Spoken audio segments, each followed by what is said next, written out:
이 시간부터는 몇 차례에 걸쳐서 빌립보 성도들을 위한 바울의 기도에 포함된 몇 가지 중요한 요소들을 살펴보려고 합니다. 지난 시간에 우리는 빌립보서 1장 9절부터 11절에 기록된 빌립보 성도들을 위한 바울의 기도를 서론적으로 살펴보았습니다. 이 세 절에 걸쳐 기록된 바울의 기도는 한 문장으로 이루어져 있습니다. 그리고 앞에서 언급했던 것처럼 신자의 일생에 걸쳐서 드러나고 이루어져야 할 경건의 중요한 요소들이 각 절을 통해 사슬처럼 이어지고 있습니다. 오늘은 빌립보서 1장 9절에서 사랑과 더불어 더욱 풍성하게 자라가야 할 것으로 바울이 언급하는, 바울이 기도하는 지식과 모든 총명에 관하여 살펴보겠습니다. 빌립보서 1장 9절입니다. 내가 기도하노라. 너희 사랑을 지식과 모든 총명으로 점점 더 풍성하게 하사. 아멘.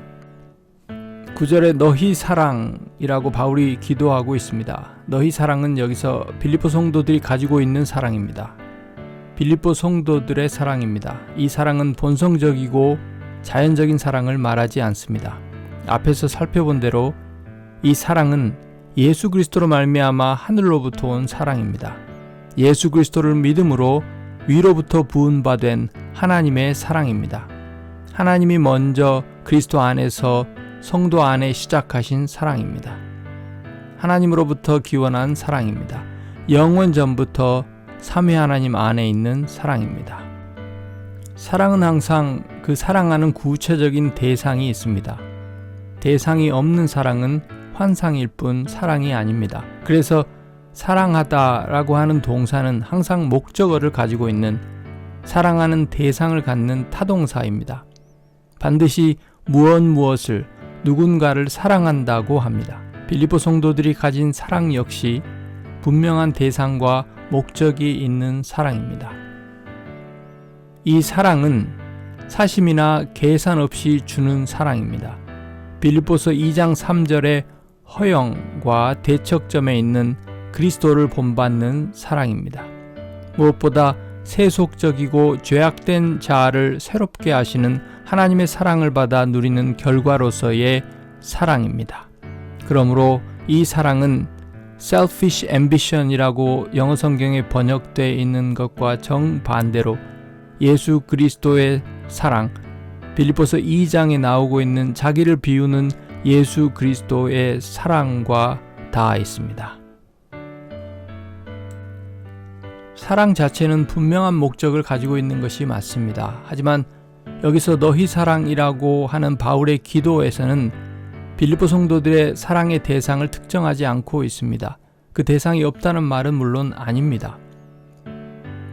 예를 들어 데살로니가전서 3장 12절을 보면 피차간과 모든 사람에 대한 사랑이라고 그 대상을 바울의 편지의 의도에 따라 특정하고 있습니다.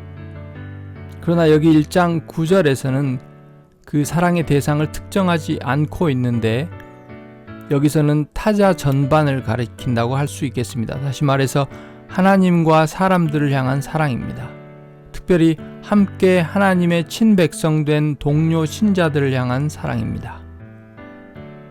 그도 그럴 것이 9절에 빌립보 성도들의 사랑이 자라가기를, 계속해서 자라가기를 기도하면서 너희 사랑을 지식과 모든 총명으로 점점 더 풍성하게 하사라고 하는 것을 볼 때 여기서 바울이 주목하고 강조하는 것은 특정한 사랑의 대상이라기보다는 그리스도인의 사랑이 자라가도록 하고 그리스도인의 사랑을 그리스도인의 사랑되게 하는 특징과 성격을 강조하고 있다고 볼 수 있습니다.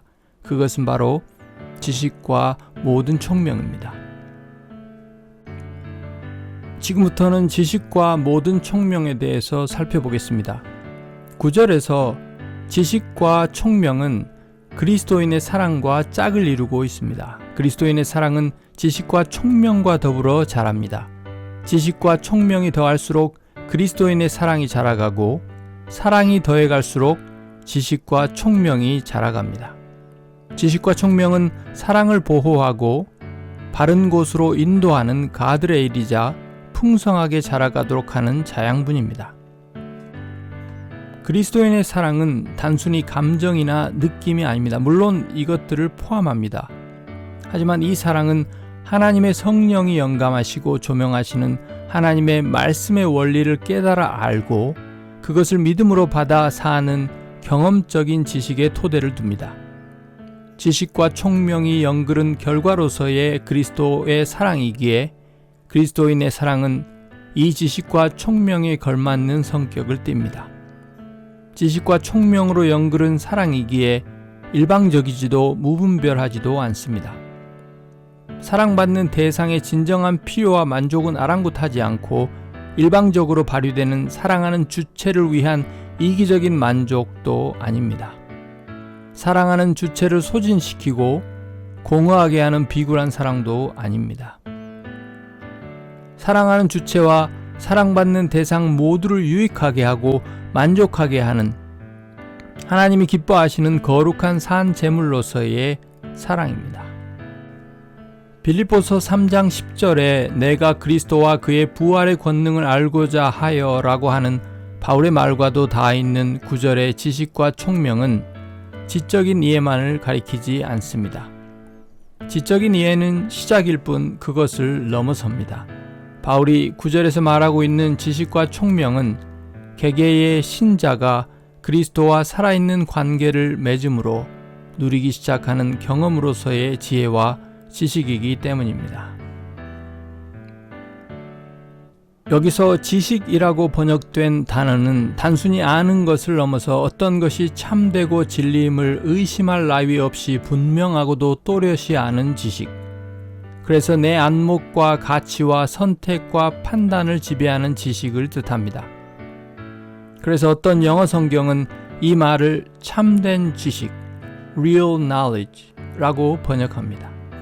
어떤 주석가들은 이 단어를 완전한 지식, perfect knowledge, full knowledge, deeper knowledge 라고 번역합니다. 당연히 이런 지식은 모호하거나 막연하지 않고 하나님의 진리인 성경을 지적으로만 이해하는 것을 넘어서 예수 그리스도를 믿는 믿음으로 이 진리들을 주어진 상황에서 날마다 구체적으로 적용하여 맛보아 아는 지식입니다.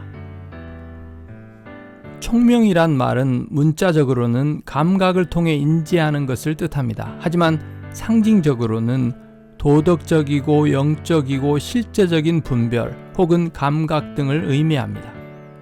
그래서 성경은 인간이 본성적으로 총명이 어두운 가운데 있고 무지함과 마음의 굳어짐으로 하나님의 생명에서 떠나 있다고 말합니다. 에베소서 4장 18절입니다. 총명은 총명이 돼 모든 총명이라고 하는 것을 보면 이 총명 역시 완전하고 참된 총명, 삶의 모든 영역과 하루하루의 일상에서 발휘되고 적용되는 실제적인 총명을 가리킵니다. 잠언에서만 이 말이 무려 27번이 사용되고 있는 것을 보더라도 모든 총명은 일상의 구체적인 정황에서 바른 일을 분별하고 구별하는 실천적인 지혜와 분별력을 뜻한다고 할 것입니다. 골로새서 1장 9절을 참고하십시오.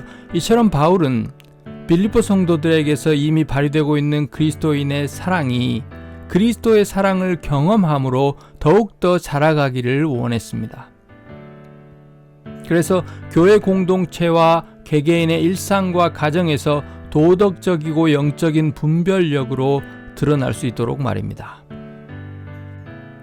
이제 이런 내용에 비추어 우리의 삶을 생각해 보도록 하겠습니다.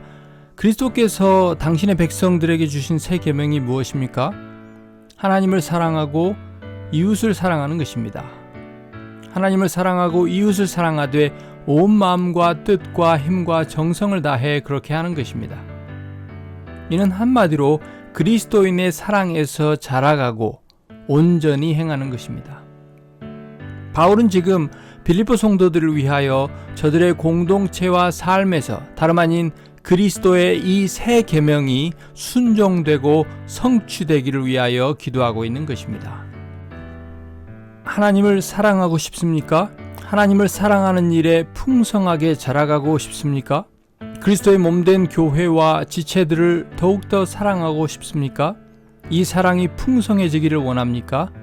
진심으로 그렇습니까? 걱정 마십시오. 당신이 이런 바람과 소원을 가지기 전에 당신이 그렇게 되는 것은 그리스도 안에 있는 하나님의 뜻이기 때문입니다. 그래서 지금 바울이 빌립보 성도들을 위해 믿음으로 이렇게 기도하고 있는 것이 아닙니까? 아니, 승천하신 그리스도께서 성령을 통해 바울의 입술을 통해 자신의 기도를 알리시고 기록된 이 기도를 통해 지금도 이 땅에 있는 그리스도의 신부를 위해 이 기도를 하고 계시고 이 역사를 이루어가고 계심을 알리시지 않습니까? 어떻게 이 일을 이루고 계십니까? 하나님께서 우리 안에 이 소원을 두시고 우리로 하여금 행하게 하십니다. 그렇게 행하는 우리에게 하나님께서 자신의 지식과 총명을 나누어 주십니다. 하나님의 깊은 것이라도 통달하시는 하나님의 성령께서 하나님과 그 뜻을 영감하여 알리셨을 뿐 아니라 이제 신자 개개인 안에 거하시면서 그 계시하신 하나님의 말씀을 깨달아 알게 하십니다. 그렇다면 이 일을 위해 지금 내가 해야 할 일은 무엇입니까? 하나님과 그의 뜻을 아는 지식과 모든 총명에 더욱 자라가기 위해 내가 해야 할 일은 무엇입니까? 기도하는 것입니다. 이 모든 것이 하나님으로부터 온다는 사실은 다름 아닌 우리가 이 일을 위해 간구해야 할 것을 의미합니다.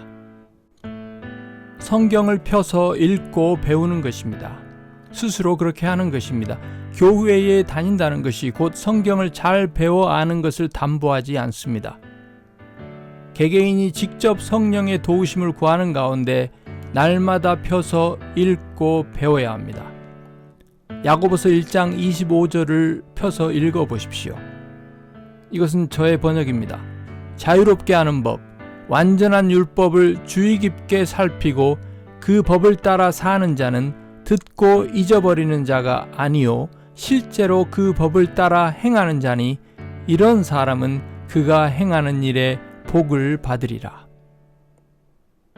그렇게 우리의 생각을 하나님의 계시된 진리로 채워야 합니다. 그리고 우리의 사고방식과 감정을 그렇게 배운 하나님의 뜻에 따라 조율하고 길들이고 질서 잡아가야 합니다. 그렇게 할 때 일상의 구체적인 상황들에서 우리의 관점과 안목과 반응들이 점점 우리를 향한 하나님의 생각과 뜻을 따라 빚어져 가는 것입니다.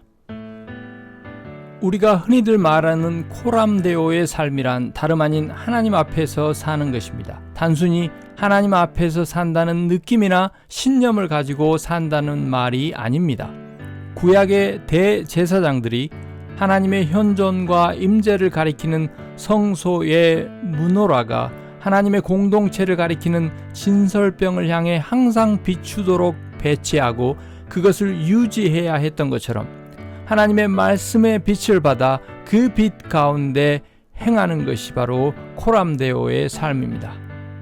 주의 말씀을 지키는 자는 하나님의 사랑이 그 속에서 온전케 된 자요 하나님을 그 속에 모신 자라는 것을 믿고 계시된 하나님의 뜻을 따라 항상 자신의 생각과 감정과 발걸음을 삼가하는 것입니다. 하나님의 말씀을 따라 성령과 동행하는 것입니다. 이것이 바로 코람데오의 삶, 성도의 구별된 복된 삶입니다.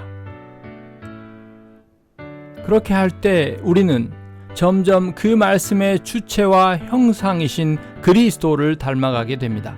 모든 상황과 사람들 앞에서 성경적이고 경건한 사고와 감정과 행실이 자리하게 되는 것입니다.